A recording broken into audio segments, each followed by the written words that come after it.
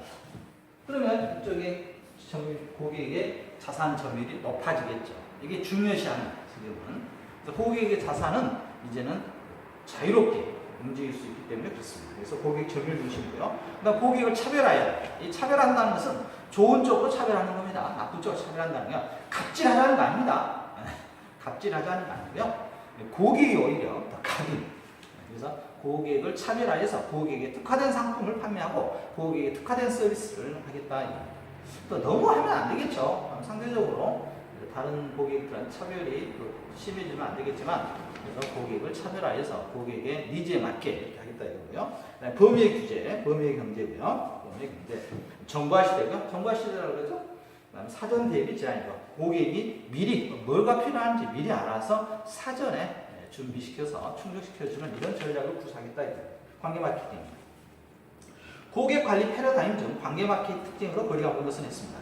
평생 고객 가치의 개념에서 접근하는 경영 전략이고요. 시장 점유율 확대가 주요 전략이 아니라 고객 점유율이라겠죠? 고객 점유율, 시장 점유가 아닙니다. 우량 고객의 확보 및 유지와 경영 전략이 중심 과제이고요. 기존 고객과의 관계 증진을 위한 서비스에 집중 전합니다.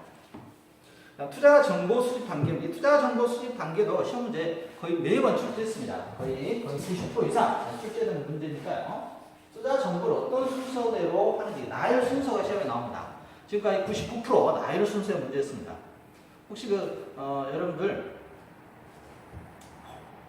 김재동 씨라고 아시나요? 아시는 분도 있고 모르시는 분도 있는데 참 바른 이미지의 여기 연예인이시죠? 김재동 씨. 이미지가 바르잖아요. 이미지 바른 사람 하면 우리 김재동 씨, 유재석 씨 이런 분들이 이미지가 바르게 실제 사생활도 굉장히 바르게 좋은 일도 많이 하시는 것 같아요. 김재동 씨만 기억하면 됩니다. 그래서 수분제도 김재동 씨 수분 제공 이거 하나만 기억하시면 되겠습니다. 수집하고 분석하고 그다음에 제공하고 보기 갖고 이 순서가 나열 순서가 시험에 주로 출제하죠. 투자 분석 및 제한이 4단계. 첫 번째 단계는 정보 수집 단계입니다. 수집 단계, 수집 단계. 투자 목표를 파악하고 투자 목표 파악해서 투자 금액, 목표 기간, 시한, 투자 능력을 파악. 이건 지금 읽어보고 안 읽어도 됩니다. 이것만 기억하시면 됩니다. 나열 순서. 고객이 현재 및 미래의 재무적 상황을 파악하는 단계, 고객의 재정 상황을 기초 투자 목표의 달성을 위한 현실적인 투자 제한, 고객은 향후 투자 목표 방법을 구체화시키는 단계, 직원의 입장에서는 고객에게 좀 더 현실적인 제안하고 투자 상품을 구매하도록 설득하는 과정에서 주도적인 역할을 감당하고요. 투자 성향 파악에서 현재와 과거 투자와 관련된 사실을 통해 투자 성향을 추측하는 단계, 고객과 1대1 상담을 통해 고객이 가지고 있는 향후 투자에 대한 태도를 이해하는 것, 이것이 수집 단계 되겠습니다. 투자 정보 분석 단계입니다. 고객의 투자 목표, 투자 성향을 기초로 하여 각 금융기관의 전문적인 분석 기법을 통해 투자자 유형을 판단하는 평가 단계입니다. 이 고객의 투자 정보를 분석하는 이 단계는요, 향후 핀테크 사업의 주요 산업으로 하나의 항목으로 지금 성장하고 있다 이렇게 보여집니다. 지금 실제로 미국에서는 고객의 모든 정보를 컴퓨터에 입력을 하게 되면 컴퓨터가 프로그램을 시켜서 분석을 해주는 재무 컨설팅이 되어 있는 이런 컴퓨터가 굉장히 성장하고 있습니다. 산업 자체가. 그래서 우리나라에도 도입이 될 걸 예상하고요. 왜 그러냐면 아무래도 지금 금융은 비대면을 원하죠. 또 대면 관계지만 자기 정보를 누설하는 걸 싫어하잖아요. 고객 자산가들은. 그래서 컴퓨터에 본인의 재무 목표를 이렇게 실제로 냉정하게 객관적으로 한번 검토해 보겠다 이거죠. 우리나라의 재무 설계 쪽은 약간 잘못 지금 진행되고 있다 이렇게 개인적으로 느껴집니다. 한쪽을 너무 강요하죠. 강요. 전체적인 상황을 정말 모든 자료를 정보를 가지고 분석을 해야 되는데 우리나라의 재무 쪽은 보험 쪽에서 개입이 좀 많죠. 나쁘다는 건 아니고요. 성장 과정, 성장통이라고 보여집니다. 그래서 이제는 그쪽에서도 그쪽 부분들 만나면 우리가 미래의 불안을 가져와서 현재에 너무 접목시켜가지고 정말 많이 너무 접목시킨다. 부정합니다. 너무 접목시켜서 현재의 불안감을 조성시켜서 하는데요. 대부분 이제 보험 쪽으로 하는 거죠. 그래서 전체적인 보험도 있지만 증권도 있고요. 또 은행도 있지 않습니까? 단기자산 같은 경우 은행 상품에 가입해야죠. 각각의 특징이 있는데 보니까만 너무 강렬하다 보니까 우리나라 재무설계는 향후에 좀 한 번에 조정 과정이 있어야 되지 않겠느냐 이런 생각을 합니다. 그래서 외국에 비해서는 우리나라가 많이 낙후되어 있죠. 그쪽 부분이. 지금 핀테크 산업 하는데 이쪽도 우리가 핀테크 산업의 일종으로서 지금 미국 같은 경우는 성장이 굉장히 높아지고 있습니다. 어마어마한 성장 추세를 보이고 있습니다. 혹시 여러분께서도 관심을 가지신다면 이제 고객에게 재무상담이라고 한다고 하면 물론 우리 파트도 좀 있는데요. 우리나라는 고객에게 재무상담하면 가장 대표적인 게 뭐가 있겠습니까? 부동산이 있겠죠. 그렇죠. 고객 우리나라 50대 이상의 대부분의 자산이 거의 80% 이상이 부동산 쪽에 있는 거니까 부동산을 모르고 고객에게 재무상담 해준다는 것은 또 안 맞겠죠. 그래서 부동산, 보험, 증권, 은행, 그 다음에 또 카드 없는 사람 없지 않습니까? 그래서 카드, 어떤 카드를 집중적으로 사용해서 혜택을 많이 받을 것인지 또 세금 문제, 세테크, 또 뭐 기타 등등 뭐 이런 모든 전반적인 사항을 다 알아야 되는데 그렇게까지 훌륭하신 분도 많이 있습니다만 정보를 분석하고요. 그다음에 이 정보를 분석해서 이제 고객한테 제안을 해야 되겠죠. 제안. 투자자 유형을 분석해서 특정한 투자자에서 배분 전략을 선택해서 특정한 투자 금융 상품을 선택하고요. 투자 동의를 받습니다. 적극적 측면과 소극적 측면이 있겠네요. 적극적 측면, 고객에게 최선의 투자 배분 방식을 제안해주는 단계. 소극적 측면, 예상치보다 투자 위험성 측면에서 금융기관을 보호할 수 있는 안정장치다. 이렇게 보면 됩니다. 투자 정보 수집 단계에 대한 설명이다. 다음에서 의미하는 투자 정보를 파악하시오. 어느 단계냐 이거죠. 과거의 투자 경험, 현재 자산 운용 등을 통한 투자. 이거 뭡니까? 과거의 투자 경험을 알아보겠다는 성향을 파악하겠다는 거죠. 성향. 그래서 실제 파악 단계의 투자 파악 단계와 투자 선호 기간, 위험성, 수용 정도, 안정형인지 또 적극적인지 적극 투자형인지 구분하겠다 이거죠. 그래서 현 투자 때도 파악 단계에 이루어진 투자 정보 수집 단계입니다. 이 단계는 투자 성향 파악이 되겠습니다. 투자 성향 파악.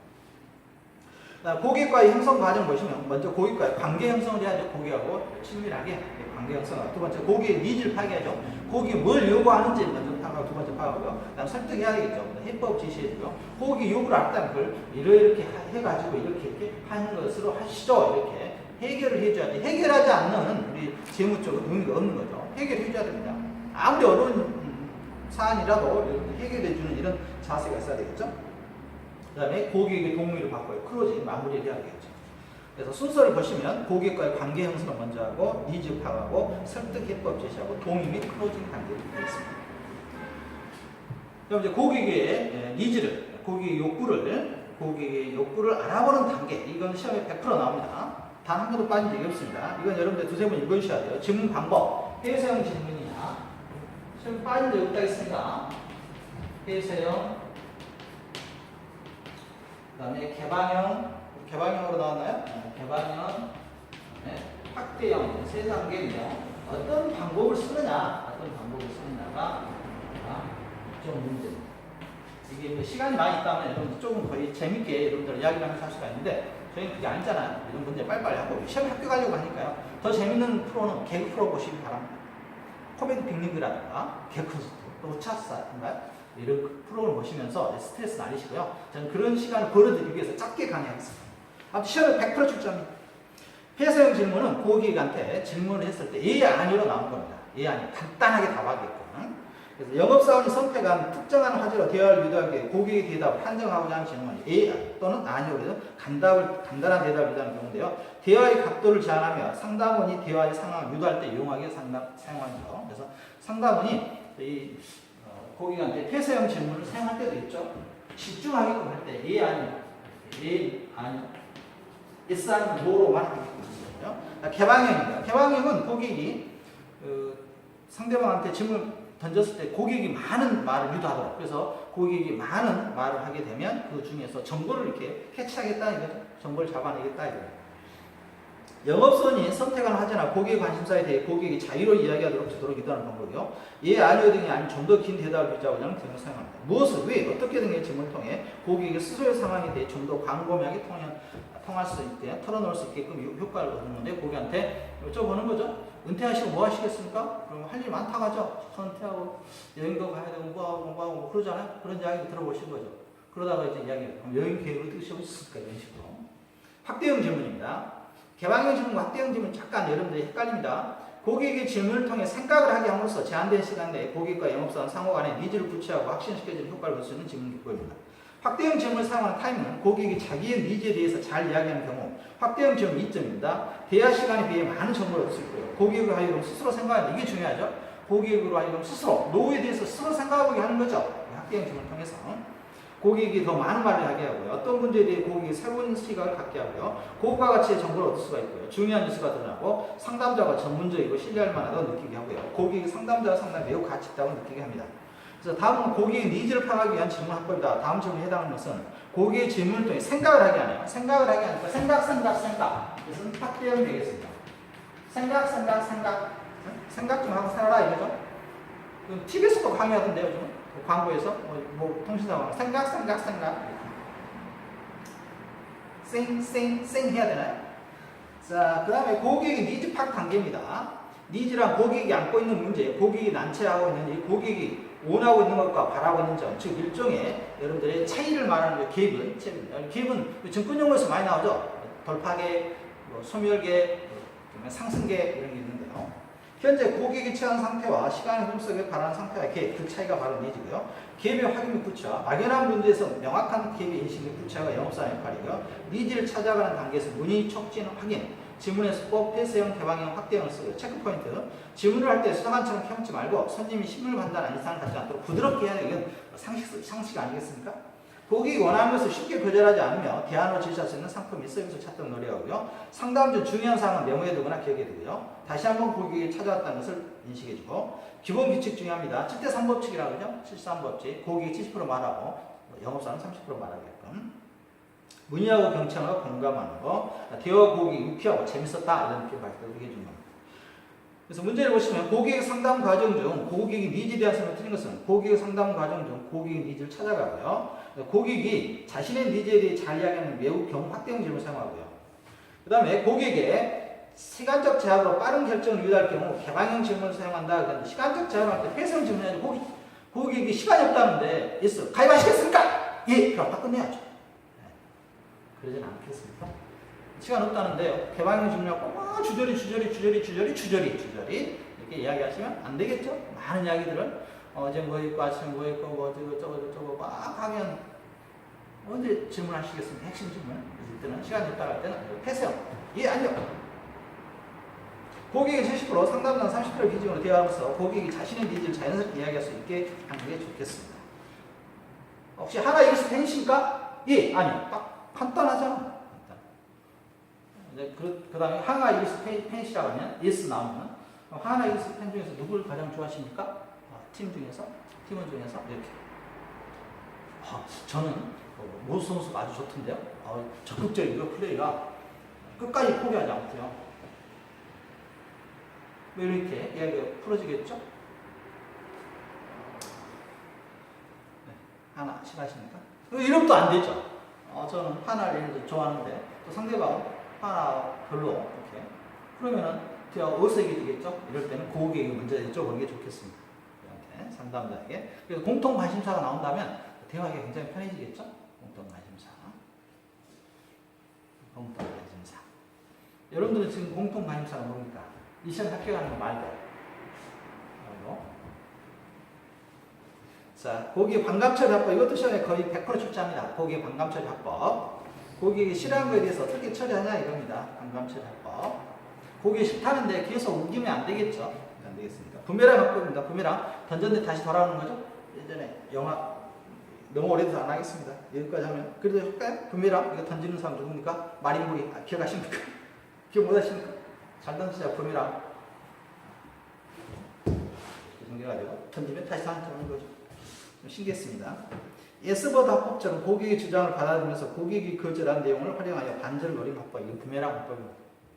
그다음에 보상법이 있고요. 사실대로 인정하면서 그 대신 다른 입장을 활용해 보충하는 대합법. 질문법, 고객의 저절을 질문에 되돌려 보내는 거예요. 동문서답법. 이거 저는 잘 사용합니다.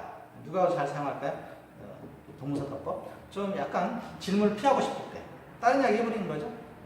심각한 이제 부부 이제 결혼하신 분들은 좀 이해하시겠는데 가끔씩은 세상에서 가장 아름답고 가장 우아하시고 가장 부드럽고 저에게 항상 따뜻한 미소를 보내주시는 부인님도 아내분도 가끔은 제가 이야기 안 듣고 싶을 때가 있죠.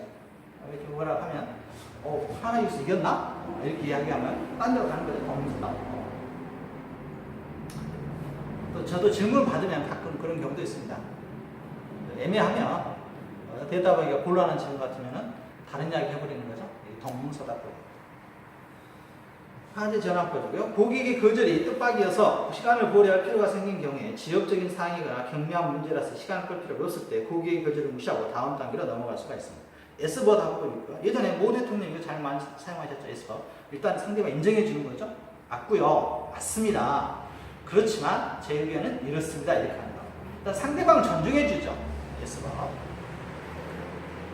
저도 이렇게 많이 사용합니다. 일단 인정해 줘야죠. 상대방을. 생각이 다르다고 상대방을 무시하거나 상대방을 하면 안 되겠죠. 민주주의가 뭡니까? 다양성을 허용하는 거 아니겠습니까? 일단은 저하고 생각이 다르더라도 좀 인정하고 일단 상대방도 자아가 있지 않습니까? 자아가 있으니까 상대방을 존중해주고 그럼 상대방에서 배울 게 있으니까 일단 이야기 듣고 인정해주고 또 본인의 이렇게 주장하는 개인적으로 봤을 때 우리나라는 약간 많이 부족하지는 않습니다만 이 토론 문화가 너 아니면 나다 이런 게 좀 강한 것 같아요.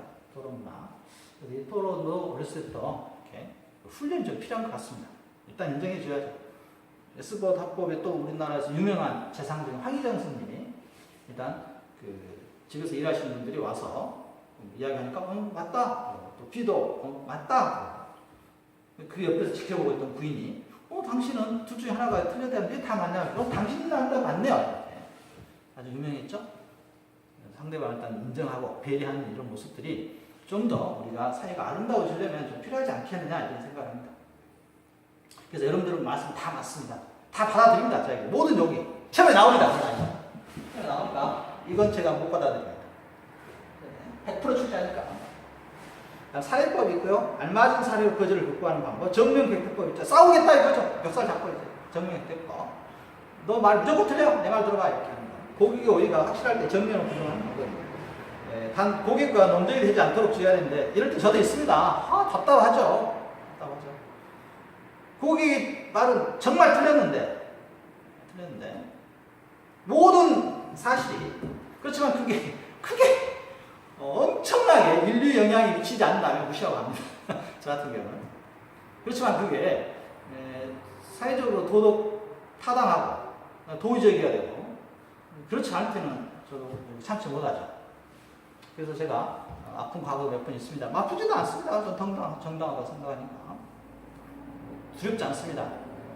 그렇지만 그게 저를 위한 것보다 사회를 위한 거라면 제가 나서서 지금까지 물러선 적이 없었던 것 같습니다. 그러나 제가 좀 피해를 보고 나만의 그냥 둘이 이야기하는데 크게 우리 국가라든가 뭐 사회적으로 영향이 없다고 하면 제가 무조건 틀렸다고 하는 거죠. 숫자석에 좋은 분위기 낄 필요 없지 않습니까? 상대방이. 아무리 하나 이루스를 비난하다가 제가 그래 말이야 그럼 말고 넘어갑니다. 판단 이기면 되잖아요. 언젠가는 통할 날이 있겠죠. 정면격퇴법이었습니다. 그래서 논쟁 싸우면 안 되십니다. 이게 싸우다 보면 우리나라 싸움 중에 특징이 있죠. 처음에는 참 점잖게 이성적으로 싸움 받다가 나중에는 너 몇 살이야? 이렇게 나오는 거죠. 반말이야 이렇게 나오는 거죠. 참 우리나라 용어가.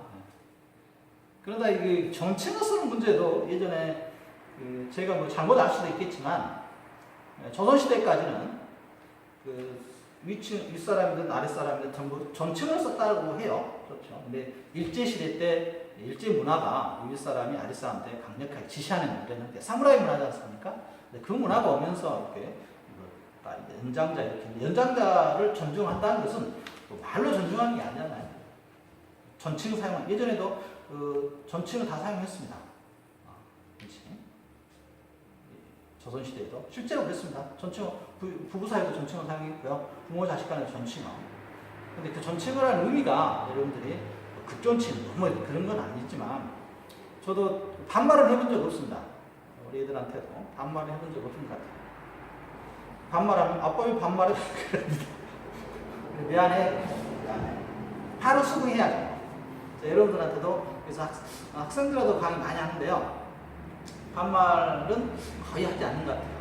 존중합니다. 자로서. 또 분명 배울 게 있거든요. 저도 개인적으로. 스마트폰 같은 경우는 우리 학생들한테 많이 배웁니다. 실제로 제가 잘 모르니까요. 이것은 여러분들보다 조금 더 빨리 배웠을 뿐이죠. 빨리 배웠을 뿐이고요. 스마트폰. 또 뭐 다른 프로그램들을 우리 학생들 훨씬 더 잘 알잖아요. 그래서 배웁니다. 갖고 가서 이거 어떻게 하면 되겠니? 한글 파일 이거 어떻게 바꾸니? 엑셀 어떻게 하면 좋겠니? 배울 건 왜 공자 말씀에 3일행이라 있지 않습니까? 세 사람이 들어가면 반드시 그 중에 한 명은 스승이라고. 자, 고객이 반가워합니다. 이쪽 영업실문 할게요. 이렇게 시간 보내고 있습니다. 솔직히 죄송합니다. 근데 강좌 수는 좀 늘려줘야죠. 한 20강이 돼야 되지 않습니까? 그래서 시간 이거 그냥 하고 나면 없습니다. 2강 찍겠습니다. 30분 찍고 한 30분 찍을까요? 여러분들 싫어하더라고. 제가 처음에 몰랐거든요. 처음에 강의할 때 열정이 못타가지고요. 60분 딱 채웠습니다. 55분, 60분. 그랬더니 학교에서 강의 듣고는 쉬는 시간이었대요. 그래서 이때는 요령이 생겼습니다. 여러분한테도 시간 주기 위해서 다 들었다 만족감을 느끼시더라고요. 나 다 들었다 강의. 이런 만족감 가지시라고. 한 35분, 40분. 이 정도에서 딱 끊어집니다. 시계 보면서 이제는 더 이상 해봤자 여러분들이 저를 욕하시더라고요. 그래서 합격하게끔만. 그래서 반감이 생기지 않도록. 그렇지만 이건 시험에 출제합니다. 그다음 고객의 반감입니다. 판매사원의 설득에 동의할 마음의 준비가 안 된 경우 반감 형태로 표현되고요. 또 하나의 고객이 관심의 표현이다. 이건 좀 주의할 필요 있겠죠. 교재에서 이렇게 사용하고 있으니까요. 반감은 더 많은 정보에 대한 욕구고요. 반감은 또 하나의 세일이지 않습니다. 반감은 빨리 발견하면 할수록 설득이 쉬워지고 사소한 반감이라도 간과해서는 안 되겠죠. 고객의 반감입니다. 고객의 주요 반감 처리 요령. 반감이 오해로 인한 것이라면 정확한 정보를 제공함으로써 고객의 이해를 통해서 해소하게 되면 되겠고요. 반감의 출발이 의혹이라면 참고 자료 또는 전문가의 의견 입각한 치료를 제시해 타당성을 입증하고요. 반감 내용이 상품에 대한 진짜 반감이라면 단점도 있지만 오히려 장점이 더 많다는 점을 강조해서 제시해서 장점이 고객 입장에서 단점보다 더 많은 이득을 가져온다고 설명하면 되겠습니다. 반감의 내용이 판매 사업 및 회사에 관한 진짜 나쁜 경영이라면 사실에 대한 긍정과 사과를 우선시하고 앞으로 같은 일이 발생하지 않을 것을 약속하고 다른 특징과 재발 방지에 대한 확신을 심고요. 고객의 반감 처리법, 경청, 인정, 응답, 확인. 이것은 여러분들이 기억하셔야 됩니다. 순서, 먼저 경청 듣고요. 잘 들어야 합니다. 잘 들어야 되죠. 소통을 하려면. 그래서 귀천님 귀는 크잖아요. 그래서 잘 듣지 않았던 당나귀도 있었잖아요. 임금님 귀는 당나귀. 잘 들어라 이겁니다. 어떤 분은 좀 잘 안 듣는 것 같은데 잘 들어주는 게 좋겠죠. 왜 안 들리는지 모르겠습니다.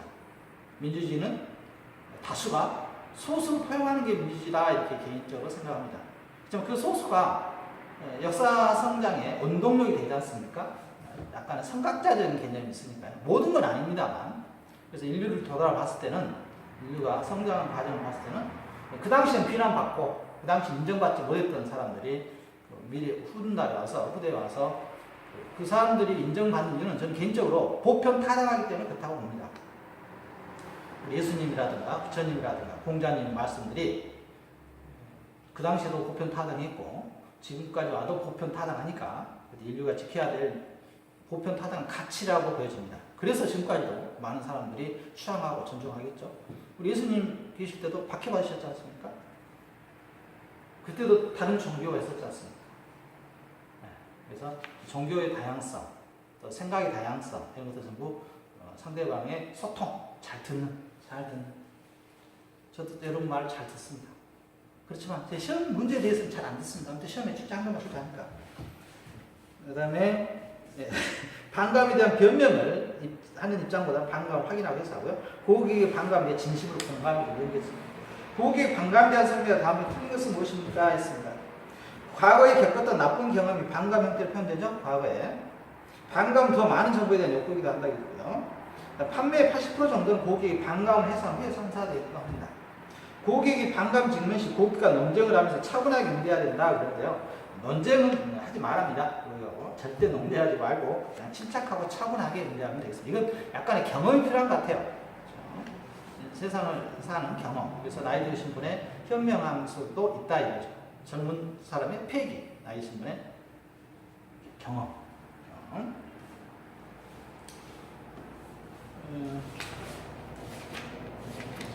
끝낼까요? 몇 문제 안 남았는데? 20분 더 해가지고 30분 했거든요. 15분 더 할까요? 끝내죠. 좀 더 해가지고. 그 다음에 설득 및 해법 제시입니다. 설득 및 해법. 이 단계에서 성공 고객의 동의 확보 여부를 결정하고요. 판매 상황에서 답변과 설득 기술의 핵심 성공 요인을 작용하고요. 손님이 필요한 상품 및 서비스에 대해 우선순위로 중점적으로 설명하고 손님이 만족하지 않을 경우 기타 상품 및 서비스를 단계적으로 설명하여 합의점을 도출합니다. 투자 상담 시 혼자 나일식에 설명해서는 안 되고 단계별로 고객이 이해하고 있는지를 점검하면서 설득하고요. 설득에 들어가서는 안 되는 경우, 이런 경우는 주의합니다. 설득에 들어가서는 안 되는 경우 표현해 놓으시고요. 시험 문제 가끔씩 출제했죠. 당신의 상품이나 회사에 대해서 비호구적인 부정적일 때 회사에 대해서 안 좋아요, 그 이미지가. 그러면 계속 설득하시면 안 되겠죠. 일단 물러나야죠. 상품에 당신의 상품이 갖는 이점으로 만족시킬 수 없는 고객의 니즈가 분명해졌거나 그러한 영향을 미쳤을 때 경쟁회사나 그 상품에 만족하고 있는 반응할 때 상대방 좋다 이거죠. 아주 좋다. 하나 이것도 아주 좋다 이겁니다. 그러면 굳이 내가 좋아하는 팀을 상대방이 좋아하라고 이렇게 할 필요는 없겠죠. 고객이 아직 자신의 니즈에 대해 명확히 인정을 못하고 있을 때 설득의 순서, 고객의 니즈에 동의하고 확인할 것, 그 니즈를 만족시키는 상품 이점을 소개할 때 협상은 모든 사람이 이기는 것이고요. 판매사원과 고객 모든 쪽의 만족을 이끄는 것이 협상의 실험들입니다. 고객의 니즈 충족을 요구하는 것이면 고객은 자신이 경험했거나 앞으로의 계획과 관련한 문제점을 니즈로 비출하고요. 판매사원은 고객에 맞는 상품의 특성을 이점화시켜서 고객의 니즈를 충족시키고요. 고객이 판매사원으로부터 제공된 상품의 장점을 수용하면서 설득의 과정이 완성되고요. 대화의 패턴이 부족한 경우, 판매사원의 예절 및 진성이 결여된 경우, 효과적인 질문의 결여 및 영업 상담 과정의 미숙이라거나 나일식의 설명 및 고객의 반응 절차 확인 누락이에요. 이런 경우에는 무반응이 일어난다 이거죠. 가장 무서운 게 무반응이니까 이제 무풀이라고 하죠. 이런 용어, 예전에 이런 인터넷 농담 쓰는데요. 글 걸어놓고 악플보다 무풀이도 무섭다고. 다음은 설득의 타이밍에 관한 설명이다. 설득에 들어가야 하는 경우는 무엇입니까? 했습니다. 우리 회사에 대해서 좋은 말을 해주네요. 이때 호구적인 일 때는 우리 회사 최고입니다. 하면서 설득 들어가야 되겠죠. 상담 전결의 합법 별표 치고요. 시험에 출제하는 건 없습니다. 거의 100%라고 해주고요. 상담 전결 합법 추정 승낙법 있습니다. 긍정적인 평이 나올 경우에 클로징을 시도하고요. 실행 청주법. 긍정적 답변을 하지 않아 부정적이지 않을 때 가입하시죠. 이렇게. 양자 택법. 이거 하실래요? 이거 하실래요? 이렇게 한번 둘 중에 하나. 거기 머뭇거릴 때가 있죠. A 제품을 하실까요? B 제품을 하실까요? 이렇게. 기회 이익을 상실하실 거예요. 이거 그 인터넷 홈쇼핑에서 많이 하죠. 지금 가입하지 않으면 엄청나게 큰 난리 날 것 같죠. 불안감 조성해서 막 카운팅 되고요. 쭉쭉 떨어지죠. 그럼 거기 심장 박동수가 높아지는 분도 계시대요. 실제로. 기회이익의 상실 이후에는 금리, 주가, 환율 변동에 따른 수익률 차이가 나타날 수 있고 특정 상품 경우 메리트, 상품 증정 등 혜택, 보험 상품 경우 연령 증가에 따른 보험료 증액 등을 줬습니다. 사진 제시하고 호소하고요. 그다음 가입 조건 문의법이 있고요. 이건 상담 전결의 합법 되겠습니다. 다음 중 상담 전결 합법을 옳지 않는 것 이렇게 했습니다. 추정 승낙법, 실행 촉진법, 양자 택법, 상담 문구, 클로징 합법인데 정면 곁대법은 상담 반감 처리법이었죠. 정면 곁대법, 반감 처리 고기가 싸우는 거 손잡고. 그러시면 안 돼요. 클로징 합법 필수 조건입니다. 당신이 말하는 것을 고객이 충분히 이해하는지 확인하고요. 단계와 관계와 확인뿐만 아니라 전체적인 이해도 확인하고 각각의 고객의 성향, 스타일에 따라 클로징을 달리하고요. 당신이 생각하고 말하는 것은 모든 반감 처리 합법 시험 출제합니다. 반감 처리.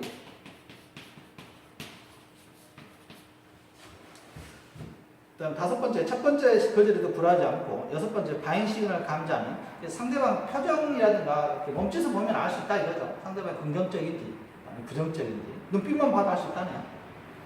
그 다음에 고객이 최종 결정을 요청하는 영업사원 침묵을 통해 기다리는 마음을 전달해야 된다. 제시하고 약간은 침묵을 지켜줘야죠. 고객한테 생각할 시간을 주기 위해서. 긍정적이고 항상 열정적이야죠. 영업사원은. 영업사원이 침묵해버리면 상대방도 침묵하죠. 항상 열정적이고. 제 열정적입니까? 제 열정이 여러분한테 전달됐으면 좋겠습니다. 그런 의미에서 문제 풀어봅니다. 클로징의 필수 요건을 보기 어려운 것은 있습니다. 바잉 시그널을 감지하는 방법. 그렇죠. 고객의 표현을 좀 파악하고 고객의 최종 결정 요청은 침묵을 통해 답을 기다리는 마음을 전달하고 각 단계별 확인뿐만 아니라 전체적인 이해에 대해서도 확인합니다. 고객 성향, 스타일과 상관없는 통일된 클로징. 안 되죠. 통일되면 안 되겠죠. 다르게. 개인적으로는 우리 NC 다이너스죠. 굉장히 대단한 팁이라고 생각합니다. 창단해서 불과 2, 3년 안에 리그를 거의 중위권, 중상위권을 이렇게 하고 있으니까요. 어렵죠. 새로운 팀을 만들어서 기존의 팀들하고 이렇게 되지 않나 힘든데요. 굉장히 우리한테 희망을 많이 주죠. 이런 팀들이 보면. 누군가는 시작에도 늦지 않았다는 것을 보여주는. 또 작년에 배구에서도 그런 경우가 있었고요. 우리 배구 있었죠? 우리 카드는 망했고, 우리은행 아니죠? 러시안캐스였나요? 저축은행. 그래서 뜻하지 않게 우리나라에서 맨 우승만 밥 먹듯이 하는 팀을 물리쳐서 신선한 또 바람을 썼죠. 그래서 누군가는 새로운 도전을 할 수 있고 이런 분위기가 사회적인 분위기가 됐으면 좋겠습니다. 우리나라에서 벤처기업이 있었는데요. 이 벤처기업과 관련돼서도 재개할 수 있는 이런 요건들이 좀 되어야 되지 않느냐. 우리나라가 아무래도 다른 문화보다는 실패자에 대해서 도전할 수 있는 문화가 조금 적은 것 같아요. 그래서 서로 배려해주면 좋겠다. 실패도 자산이지 않습니까? 소중한 자산들인데 그 자산을 그냥 무시하는 것은 사회적인 낭비다. 이렇게 보여줍니다. 우리나라 야구팀을 보면 그런 느낌이 많이 듣습니다. NC 다이노스 같은 경우 새로운 팀을 창단해서 또 상위권으로 이렇게 진입하고 지금은 리그를 대표하는 이런 팀으로 또 성장하고 있지 않습니까? 롯데는 그 대단한 응원 문화, 우리나라 대단하죠? 삼성, 저력의 삼성이죠. 야구 속설에 두 가지가 있다네요. 두 가지 걱정 안 해도 되는 거. 삼성이 시즌 초에 약간 성적이 떨어지더라도 걱정하지 않는답니다. 시간이 지나면 언젠가는 상위권에 있다 이거죠. 농담으로. 그 다음에 김모 선수가 타율이 저조해도 시간이 지나가 있으면 항상 타율이 선두권에 있다. 이런 우스갯소리도 있습니다. 야구 안 되십니까? 또 축구 쪽도 그렇죠?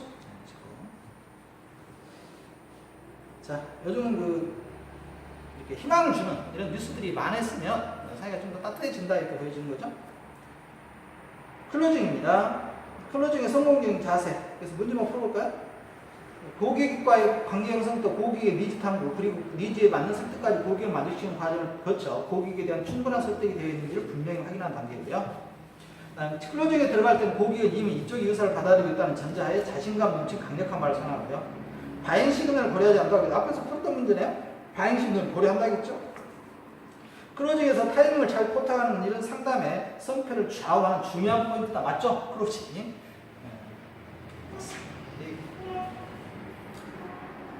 그 다음에 대차 대표 방법인데요. T 방법을 하는데요.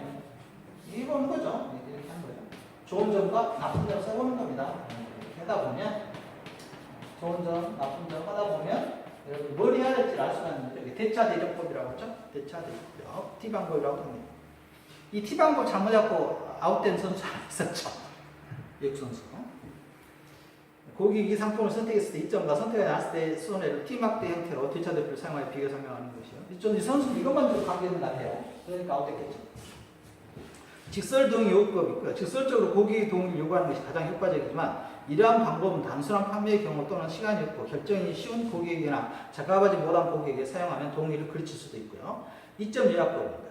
프레젠테이션 과정을 통해 보여줬던 상품 이점을 다시 한번 요약하여 보여줌으로써 고객이 이점에 대해 확신을 갖게 하는 방법이고 T방법. 고객이 이 상품을 선택했을 때 이점과 선택을 하지 않았을 때의 손해를 T막대 형태의 대차 대조를 이용하여 비교 설명하는 방법이고요. 결과 탐구법입니다. 고객이 동의를 못하고 머뭇거릴 경우 혹은 고객이 아직 미심쩍은 점이 있을 경우 이를 경우로서 동의가 가져다 줄 결과를 설명하는 방법이 결과 탐구법입니다. 고객 김신 씨는 결정을 앞두고 상품의 복잡한 구조로 인해 머리가 아프다. 해당 상품을 가입하게 됐을 때 자신에게 생긴 이득과 손실, 그래서 이득과 손실에 대해서 알아봤다 이거죠. 무슨 방법이겠습니까? T 방법이다 이거죠. T 방법. 고객의 투자 권유를 거치하는 방법, 고객의 투자 성향을 종합적으로 판단하는 장기적인 투자 전략을 세운다는 점이고요. 투자 제한에 따라 각 자산 배분 전략은 안정적인 투자 상품 또 고수익 고유의 투자 상품이 편입될 수 있기 때문에 고객이 충분한 이해와 동의가 있어야만 그 전자에 안정적으로 운영될 수 있기 때문이다. 투자 제한의 방식, 개별 고객이 처한 상황에 따라 제한된 개별 고객 위주의 투자 제한 방식이 있고 전략 자체가 장기적인 관점이고요. 투자 자산 배분에서의 투자 위험성 요인이고요. 문제 보시면 고객의 투자 제한을 하면 반드시 고객의 동의를 거치하는 이유로 가장 거리가 먼 것을 했습니다. 투자 제한 방식이 개별주의적이죠. 차별화시키자고요. 투자 전략이 단기적이면 되겠습니까? 장기적이어야 되겠죠. 문제가 너무 쉽네요. 굉장히 쉽죠? 투자자산 비율분의 투자 위험성 비율 전자, 금융을 보완 안전장치가 되겠습니다. 고객 응대 시 위상인데 이것도 한 문제 출제하더라고요. 명함 주는 게 나오는데 명함을 어떻게 주느냐, 누가 주느냐, 아랫사람이 윗사람한테 주느냐, 윗사람이 아랫사람한테 주느냐, 뭐 이런 것도 나오더라고요. 시험 문제가. 고객 응대 시 위상이 아닌 것은 한번 불만을 표출한 고객의 신뢰를 회복에 충성하게 될 가능성은 거의 없다. 그렇기 때문에 불만을 표시한 고객이 없도록 사전에 차단한다 그랬는데요. 고객이 불만을 표시한다는 것은 또 다른 내정의 편이라고 보시면 되겠습니다. 불만을 표시한 고객은 더욱 정중하게 감사하는 마음에 대한다. 이제 불만 고객 한 사람 잘 처리하는 것이 회사에 좋은 이미지를 또 가지고 오죠. 그런데 상습적인 고객도 있습니다. 백화점 같은 경우는. 이런 고객들은 골치 아파한다네. 실제로 상습적인 고객이 이제 아닌지 뭘 할 수도 없잖아요. 불만이 적극적으로 해결되면 더욱 신뢰를 갖고 고정 고객이 될 것이다. 저희도 가끔씩 그런 고객이 한 명 있을까 말까. 저희 쪽은 이제 공부를 하는 쪽이니까요. 그런 건 거의 없습니다만. 가끔씩 강의에 대해서 저뿐만 아니라 다른 것들 불평 불만하시는 분이 있는데요. 이런 것들에 대해서 불만을 적극적으로 처리해 주는 것이 아마 현대 기업의 비즈니스가 아닌가 싶습니다. 이런 게 있습니다. 자, 문제 여기까지 있고요. 문제가 그렇게 많은 것 같지는 않은데요. 문제 반응평가 정도 풀어보시면 되겠네요.